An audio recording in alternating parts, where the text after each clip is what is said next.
నమస్తే welcome to special focus. Pak అంతే వేపు విమానం మోత మోగించిన కింద పడేసిన మేమే వీరులం అని చెప్పుకునే టైప్. కుక్క తోక బుద్ధి చూపించే రకం. యుద్ధం పేరుతో రావటం, దెబ్బలు తిని మోకరిల్లటం, మళ్ళీ సిగ్గు లేకుండా యుద్ధానికి కాలు దువ్వటం 7 దశాబ్దాలుగా చేస్తుంది ఇదే. పహల్గాం ఉగ్రదాడి తర్వాత 2 దేశాల మధ్య యుద్ధ మేఘాలు కమ్ముకున్నాయి. మంచిగా చెప్తే విన్నర్రా అంటూ పాక్ అంతు తేల్చేందుకు మోదీ సర్కార్ రెడీ అయింది. బలం లేదు, బలగం లేదు, అయినా సరే పాక్ బలుపు మాత్రం తగ్గడం లేదు. యుద్ధాలంటూ ఎన్నిసార్లు పళ్ళు రాలగొట్టుకున్నారో గుర్తు చేసుకో అంటూ పాక్కి ఆట ఆడేసుకుంటోంది ప్రపంచం. ఇంతకీ భారత్ పాక్ మధ్య మొదటి యుద్ధం ఎప్పుడు జరిగింది? ఎలా స్టార్ట్ అయింది? భారత్ పై చేయి ఎలా సాధించింది?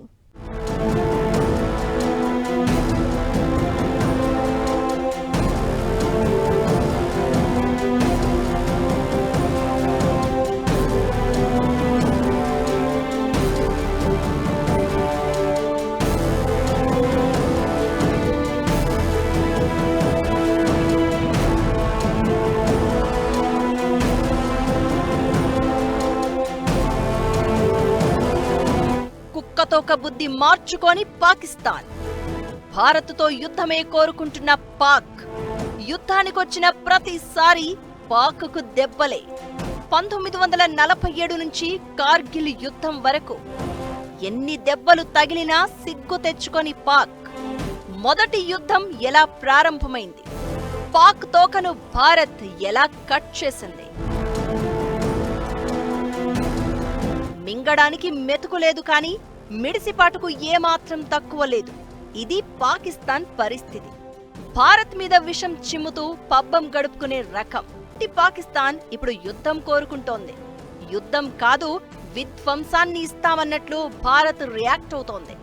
26 మంది అమాయకులను పొట్టన పెట్టుకున్న పహల్గాం ఉగ్రదాడి తర్వాత పరిణామాలు భారత్ పాక్ మధ్య యుద్ధ మేఘాలు కమ్ముకునేలా చేశాయి. సింధు జలాల ఒప్పందాన్ని రద్దు చేసుకున్న భారత్ యుద్ధ నౌకను కూడా రంగంలోకి దింపింది. అరేబియా సముద్రంలో పాకిస్తాన్ జల సరిహద్దుల్లోకి ఐఎన్ఎస్ విక్రాంత్ యుద్ధ నౌక వెళ్లడంతో యుద్ధం ఖాయమనే ప్రచారం జరుగుతోంది. భారత్ సింధు జలాలను నిలువరించడం అంటే యుద్ధం ప్రకటించడమే అంటున్న పాక్ కయ్యానికి కాలు దువ్వుతోంది. కశ్మీర్ తమ జీవనాడి అంటూ భారత్ను రెచ్చగొట్టే ప్రయత్నం చేస్తోంది. యుద్ధం చేసి గెలిచే సీన్ ఉందా అంటే అదీ లేదు. భారత్ను ఢీకొట్టి తట్టుకునే శక్తి లేదు. అయినా సరే పాకిస్తాన్ ఓవర్ యాక్షన్ తగ్గడం లేదు. ఇప్పుడే కాదు, 70 ఏళ్లుగా ఎన్ని దెబ్బలు తగిలినా పాకిస్తాన్ కుక్కతోక బుద్ధి మాత్రం మారడం లేదు.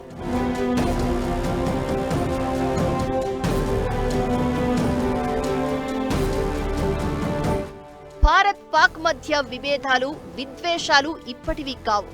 1947లో భారతదేశ విభజన చేసినప్పటి నుంచి ఇదే తీరు కనిపిస్తోంది.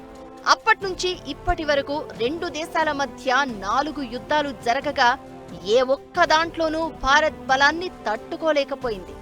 మళ్లీ ఇప్పుడు సిగ్గు లేకుండా యుద్ధానికి సిద్ధమంటోంది. 1947లో మొదటి ఇండోపాక్ యుద్ధం జరిగింది. కశ్మీర్ యుద్ధం అని దీనికే పేరు.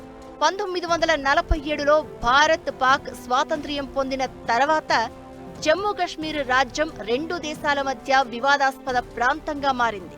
ఆ సమయంలో కశ్మీరును మహారాజా హరిసింగ్ పాలించేవారు.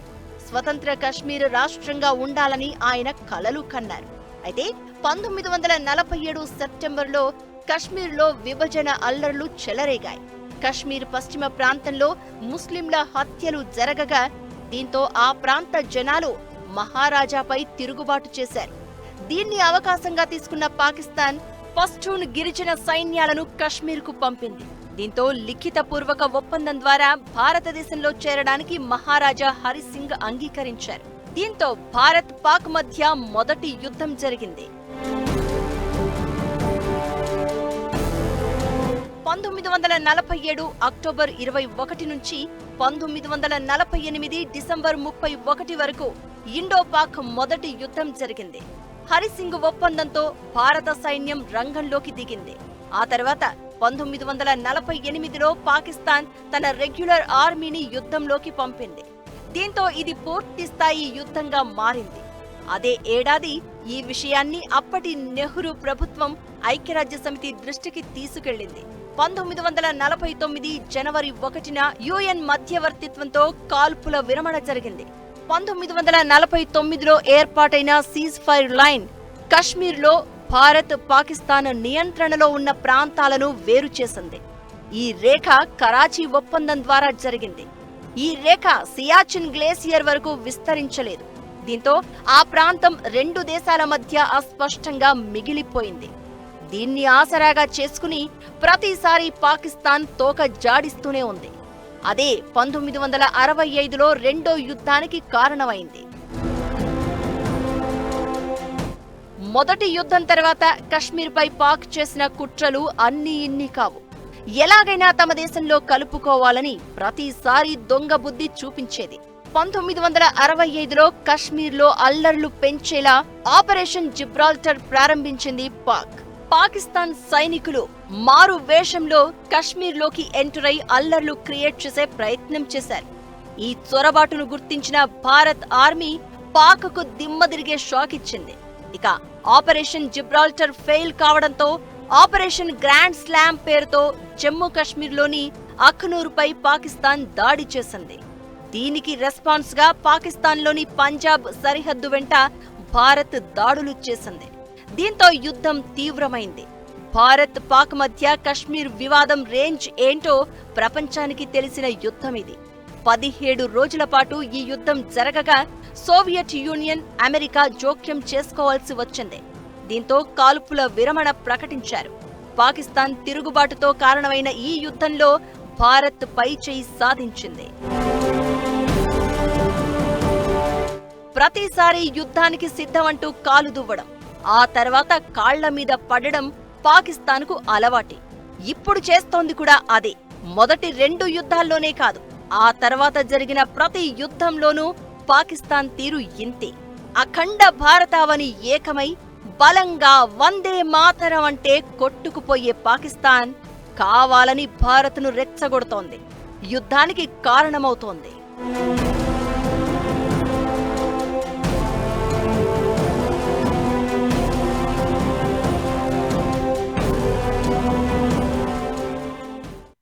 పెద్దల జోక్యంతో మొదటి 2 యుద్ధాలు ఆగిన 1971లో జరిగిన ఇండో పాక్ మూడో యుద్ధం భారత్ పవర్ ఏంటో ప్రపంచానికి చాటి చెప్పింది. పాకిస్తాన్ బలుపును వంచేలా భారత సైన్యం చూపించిన దూకుడు గురించి ఇప్పటికీ ప్రపంచం మాట్లాడుకుంటుంది. 93,000 మంది పాక్ సైనికులు భారత్ ముందు మోకరిల్లారు. ఇండియన్ ఆర్మీ స్థాయిని, వ్యూహాల పదును చూసి ప్రపంచ దేశాలే నివ్వెరపోయాయి. 1971 యుద్ధం ఎందుకు జరిగింది? అది ఎందుకు ప్రత్యేకంగా నిలిచింది?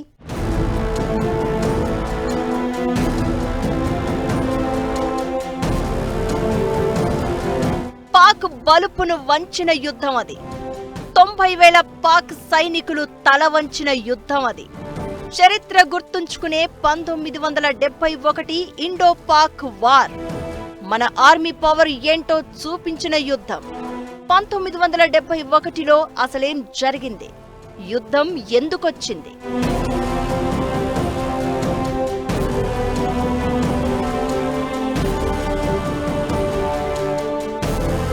1971లో భారత్, పాకిస్తాన్ మధ్య మూడో యుద్ధం జరిగింది. ఇది మన కోసం కాదు, బంగ్లాదేశ్ విముక్తి కోసం. ఒక్కసారి కమిట్ అయితే మనం చేసే యుద్ధం ఎలా ఉంటుందో ప్రపంచానికి చూపించిన పరిణామం ఇది. ప్రపంచమే అవాక్కై అద్భుతం అనిపించే రేంజ్ వ్యూహాలతో పాకిస్తాన్ను చిత్తు చేసింది. పాకీగాళ్ల బలుపుకు చెక్ పెట్టింది. 13 రోజులు మాత్రమే యుద్ధం జరిగినా కలలో కూడా మర్చిపోలేని రేంజ్లో పాకిస్తాన్కు చుక్కలు చూపించింది భారత్. చరిత్రలో యుద్ధాలపై చర్చ జరిగిన ప్రతిసారి 1971 ఇండో పాక్ వార్ గురించి మాట్లాడుకోవాల్సిందే. పాకిస్తాన్ నుంచి తూర్పు పాకిస్తాన్ అంటే ఇప్పటి బంగ్లాదేశ్కి విముక్తి కల్పించడం కోసం 1971లో భారత్ యుద్ధం చేయాల్సి వచ్చింది. తూర్పు పాకిస్తాన్లో ఏకంగా 93,000 మంది సైనికులు భారత్ ముందు లొంగిపోయారు. ఇందిరాగాంధీ ఉక్కు సంకల్పంతో బంగ్లాదేశ్ ఏర్పడింది. ఒకప్పుడు తూర్పు పాకిస్తాన్ అంటే ఇప్పటి బంగ్లాదేశ్, పశ్చిమ పాకిస్తాన్ అంటే ఇప్పటి పాకిస్తాన్ ఒకే దేశంగా ఉండేవి. అయితే తూర్పు పాకులో బెంగాలీ భాష ఎక్కువగా మాట్లాడేవారు. వీరిపై బలవంతంగా ఉర్దూను రుద్దే ప్రయత్నమే బంగ్లాదేశ్ ఏర్పాటుకు కారణంగా నిలిచింది. ఈ యుద్ధం ప్రారంభం కాగానే భారత్ తన గగనతలాన్ని నో ఫ్లై జోన్ గా ప్రకటించింది. దీంతో తూర్పు పశ్చిమ పాకిస్తాన్ మధ్య భారత్ ఉండడంతో రెండు ప్రాంతాల మధ్య సైనిక సాయం నిలిచిపోయింది. యుద్ధం ప్రారంభమైన 3 రోజుల్లోనే భారత వైమానిక దళం తూర్పు పాకిస్తాన్పై ఆధిపత్యం నెలకొల్పింది. ఇక ఐఎన్ఎస్ విక్రాంత్ సముద్ర మార్గం ద్వారా అందే సాయాన్ని అడ్డుకుంది. ఈ యుద్ధంలోనే ఐఎన్ఎస్ విక్రాంత్ పై దాడి కోసం వచ్చిన పాక్ అత్యంత అధునాతనమైన సబ్మెరైన్ ఘాజీ బంగాళాఖాతంలో మునిగిపోయింది.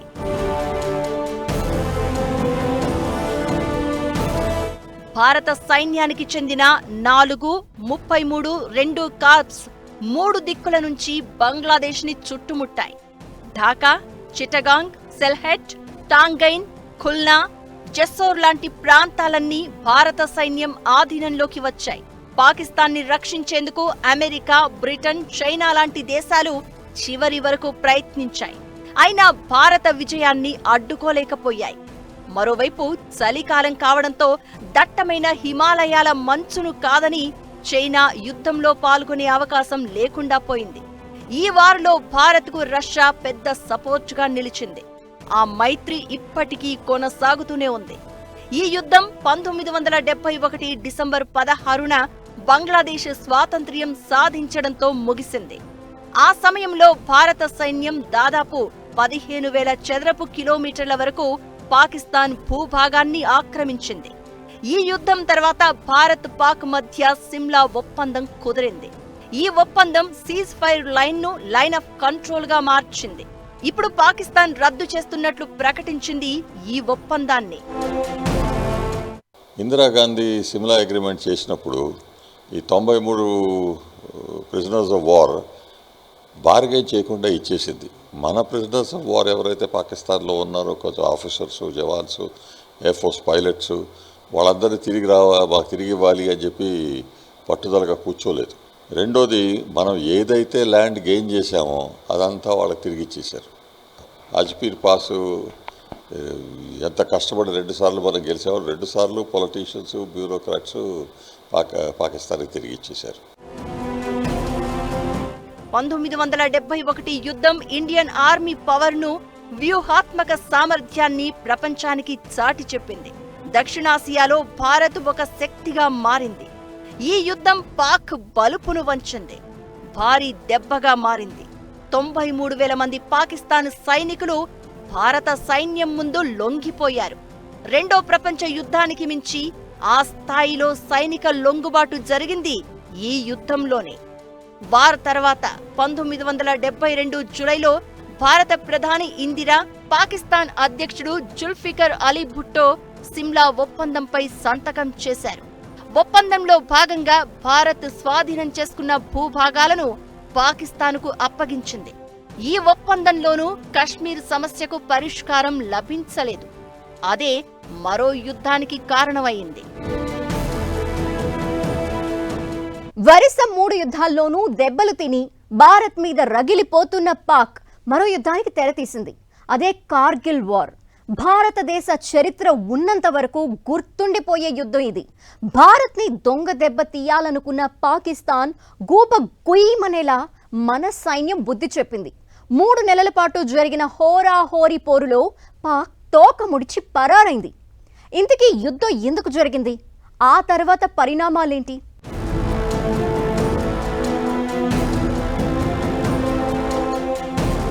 కార్గిల్ వార్ చరిత్రలో గుర్తుండే యుద్ధం. భారత్ను దొంగ దెబ్బ తీసేందుకు పాక్ కుట్ర. మన ఆర్మీ దెబ్బకు తోక ముడిచిన పాక్. అసలు ఈ యుద్ధం ఎలా మొదలైంది? 1999 జూలై 26 కార్గిల్లో పాకిస్తాన్ మూకలను తరిమికొట్టి విజయం సాధించి సగర్వంగా త్రివర్ణ పతాకాన్ని ఎగురవేసిన రోజు. భారతదేశ చరిత్రలో ఈ వారకు ప్రత్యేక స్థానం ఉంటుంది. భారత్ను ఎదురుగా ఢీకొట్టలేక దొంగ దెబ్బతీసే ప్రయత్నం చేసిన పాక్ను సరిహద్దుల వరకు పరిగెత్తించిన యుద్ధం ఇది. దొంగ దెబ్బ కొట్టడంలో పాక్కి పెట్టింది పేరు. సత్తువ లేకున్నా సింహం లాంటి భారత్ను ఢీకొట్టాలని చూస్తూ ఉంటుంది. ఇలా చాలాసార్లు ప్రయత్నించి బోర్లా పడ్డ ఘటనలు ఎన్నో. కార్గిల్ యుద్ధంలోనూ అదే జరిగింది. పాకిస్తాన్ సైన్యం భారత భూభాగంలోకి చొరబడే ప్రయత్నం చేసింది. లైన్ ఆఫ్ కంట్రోల్ దగ్గర ఉన్న పర్వత ప్రాంతాలను ఆక్రమించేందుకు ప్రయత్నించింది. 1999 మేలో పాక్ సైనికులు వాస్తవాధీన రేఖ దాటుకుని లోపలికి వచ్చారు. మొదట్లో ఇది జిహాదీల పోరాటమని అనుకున్నారు. కొద్ది రోజుల్లో పాకిస్తాన్ బాగోతం బయటపడింది. అప్పటి పాక్ ఆర్మీ చీఫ్ ముషరఫ్ కార్గిల్ పై పట్టు సాధించడానికి చేసిన కుట్ర అని తేలింది.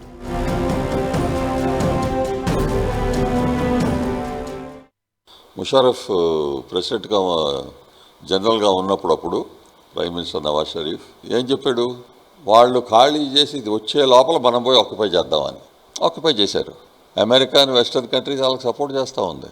అది డిఫీట్ అయిపోతున్నారు, అదే ఇది అయిపోతుంది అంటే బిల్ క్లింటన్ అని చెప్పారు, వాళ్ళకి తిరిగి పోవటానికి ఒక దారి వదిలిపెట్టండి, ఆ దారిలో వాళ్ళు వెళ్ళిపోతారు, వాళ్ళని ట్రబుల్ చేయొద్దు, ఇప్పుడు మీరు ఎనీవే చాలా వరకు తీసుకున్నారు, తత్వాత కూడా వాళ్ళు ఖాళీ చేసి వెళ్ళిపోతారు అని.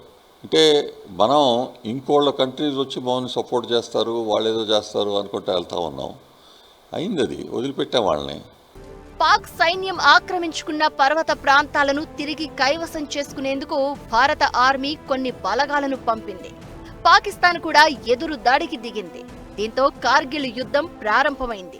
అయితే టోలోలింగ్ పర్వత ప్రాంతం ముందుగా దక్కించుకోవడంతో భారత విజయంలో తొలి అడుగు పడింది. శ్రీనగర్, కార్గిల్, లేహ్ను అనుసంధానం చేసేదే టోలోలింగ్ పర్వత ప్రాంతం.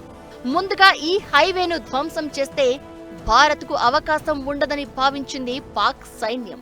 1999 జూన్ 13న భారత ఆర్మీ టోలోలింగ్ హైవేను తమ ఆధీనంలోకి తీసుకుంది.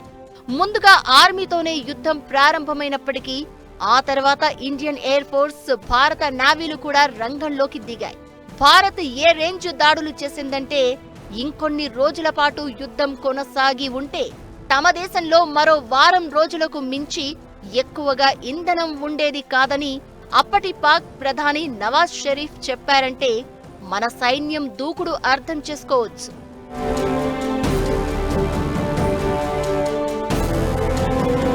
మిలిటరీ చర్యతో పాటు దౌత్యపరమైన చర్చలు కూడా జరిపి అంతర్జాతీయంగా పాకిస్తాన్ను ఒంటరిని చేసింది భారత్.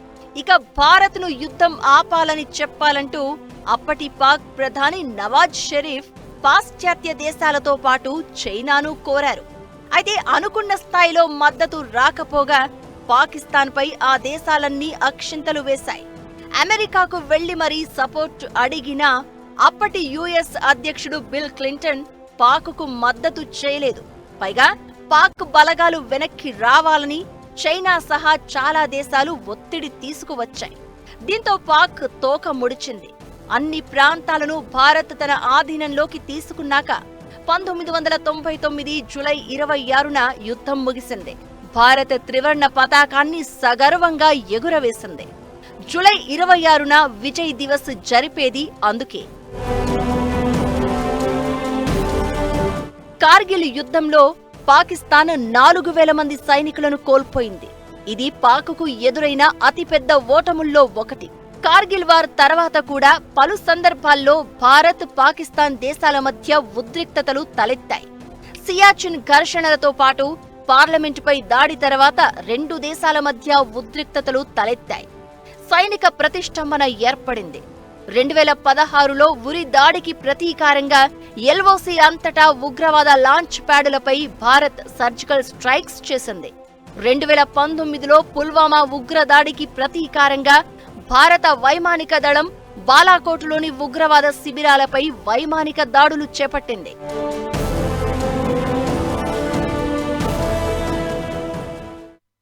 ఒకటి కాదు, రెండు కాదు, 4 సార్లు చెంప చెళ్ళుమనిపించేలా చెప్పినా పాకిస్తాన్కి బుద్ధి రాలేదు.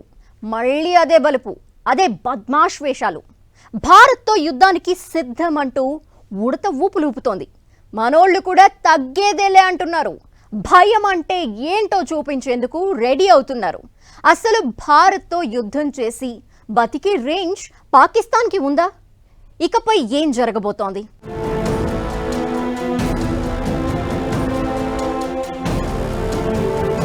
వరుసగా ఓడిపోతుంటే ఓడిస్తూ ఉంటే తగ్గాలి లేదంటే మారాలి, అవేవీ తెలియవన్నట్లు పాకిస్తాన్ తీరు కనిపిస్తోంది. కడుపు మంటతో రగిలిపోతూ సత్తువ లేకపోయినా భారత్కు సవాలు విసురుతూనే ఉంది. ఇకటు పాకిస్తాన్లో ఉద్రిక్తతలు తీవ్రమవుతున్న వేళ భారత సైన్యం దేనికైనా సిద్ధం అనే శక్తివంతమైన సందేశంతో దేశానికి భరోసా ఇచ్చింది. సైనికుల విన్యాసాలు, ధైర్య సాహసాలను ప్రదర్శిస్తూ anywhere any situation always ready అని క్లియర్ కట్ గా చెప్పేసింది. ఇండియన్ ఆర్మీ షేర్ చేసిన ఓ పోస్ట్ ఆర్మీ సంసిద్ధతను ప్రదర్శించడమే కాదు, జనాల్లో ఆత్మవిశ్వాసాన్ని నింపుతోంది. కార్గిల్ యుద్ధం, 1971 వార్ మన ఆర్మీ పవర్ ఏంటో చూపించాయి. ఇప్పటికిప్పుడు యుద్ధం వచ్చినా భారత్ దూకుడును తట్టుకుని పాక్ నిల్చోవడం కష్టమే కాదు, అసాధ్యం కూడా.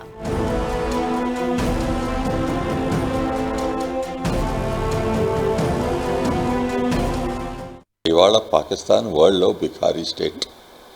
సౌదీ అరేబియాలో పోయి హజ్కి పోయేసేసి వేదోళలాగా అక్కడ కూర్చుంటా ఉంటుంటే సౌదీ అరేబియా వాళ్ళు ఏం చేశారండి, బికారీలు మాకు వద్దు అని చెప్పి ప్లెయిన్లో లోడ్ చేసి తిరిగి పంపించేశారు. Now we won't allow Pakistan అని చెప్పి అంటున్నారు.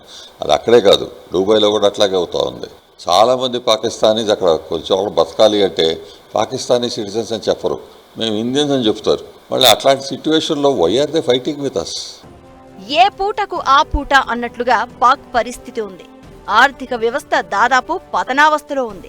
విదేశీ మారక నిల్వలు అడుగంటిపోయి రోజు గడవాలంటే విదేశాలు, విదేశీ సంస్థలు, అంతర్జాతీయ సంస్థల దగ్గర చేతులు చాచి అడుక్కుంటోంది. ఇలాంటి పరిస్థితుల్లోనూ పాకిస్తాన్ యుద్ధమే కోరుకుంటోంది అంటే అంతకు మించిన సైకోతనం, సిగ్గులేనితనం ఉండదు. ఇలాంటి టైంలో భారత్తో యుద్ధం అంటే పాకిస్తాన్ తన చావును తానే రాసుకున్నట్లు. అసలే సంక్షోభంలో ఉన్న ఆర్థిక వ్యవస్థ మరింత దిగజారే అవకాశం ఉంటుంది. ఇది పాక్ను మరింత దివాళా తీసేలా చేస్తుంది. ఇకటు ఇండస్ వాటర్ ట్రీటీ సస్పెన్షన్తో నీటి కొరత తీవ్రమయ్యే అవకాశం ఉంది. వ్యవసాయం, ఆహార ఉత్పత్తిని దెబ్బతీస్తుంది. ప్రస్తుతం ప్రపంచమంతా భారత్ వైపే ఉంది. పాక్ దగుల్బాజీ వేషాలను నిలదీస్తూనే ఉంది. ఇలాంటి టైంలో యుద్ధమే కావాలనుకుంటే ఇచ్చేందుకు రెడీ. తట్టుకునే ధైర్యం ఉందా? తట్టుకుని నిల్చునే దమ్ముందా? చరిత్ర పేజీలు తిరగై ఏం జరిగిందో గుర్తు తెచ్చుకో పాక్.